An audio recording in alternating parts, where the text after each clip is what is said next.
በአመቱ ውስጥ 3.5 ቢሊዮን የሚሆን ዲጂታል ግብይት በዲጂታል አማራጮቻችን አማካኝነት ተከናውኗል።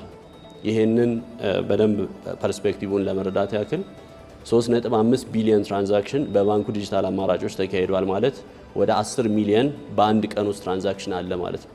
በአንድ ሰከንድ ውስጥ ደግሞ ወደ 150 የሚሆኑ ትራንዛክሽኖች በዲጂታል አማራጮቻችን አማካኝነት በተለይም ደግሞ በሞባይል ባንኪንግ አማካኝነት ይካሄዳል ማለት ነው።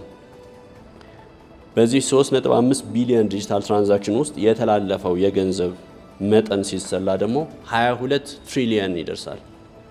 ይሄ በአጠቃላይ አገሪቱ ውስጥ ከተንቀሳቀሰው በዲጂታል አማራጮች ውስጥ ከተንቀሳቀሰው በአጠቃላይ አገሪቱ ውስጥ ካለው 70% የሚሆነው በኢትዮጵያ ንግድ ባንክ የዲጂታል አማራጮች አማካኝነት የተንቀሳቀሰ የገንዘብ መጠን ነው ማለት ነው።